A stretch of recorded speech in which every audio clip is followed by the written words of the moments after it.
Nah, kalau misal kemudian itu terjadi, ada beberapa konsekuensi. Pertama, konsekuensi akan terciptanya sebuah pola kekuatan yang menyatu antara kekuatan rival-rival Pak Jokowi. Baik yang ada di koalisi perubahan misalnya, bahkan dengan teman-teman PDIP. Karena merasa memiliki satu kepentingan yang sama. Untuk berada pada satu titik kekuatan berhadapan dengan kekuatan Pak Jokowi. Yang direpresentasikan oleh Pak Prabowo dan Mas Gibran.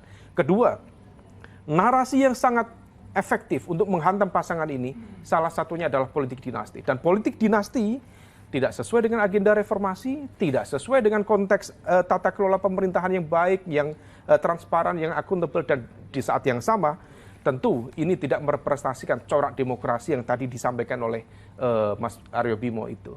Nah, kemudian di sisi yang lain, kalau misal itu terjadi, impact-nya bukan hanya akan menjadi munisi untuk menghantam pencapresan Pak Prabowo, tetapi juga akan memberikan impact serius kepada kredibilitas dan legitimasi pemerintahan Pak Jokowi. Dan ingat Mas, kenapa begitu? Karena dalam sebuah kekuasaan, panggung itu seringkali masyarakat kita dengan short term memory itu, yang dilihat adalah first impression dan last impression.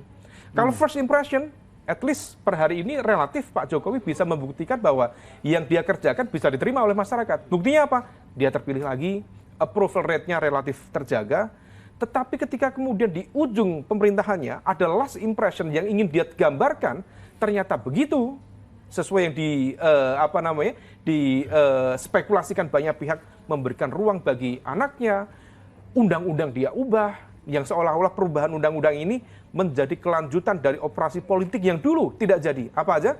Tunda pemilu, presiden 3 periode, sekarang ada ubah undang-undang untuk memberikan karpet merah bagi putranya.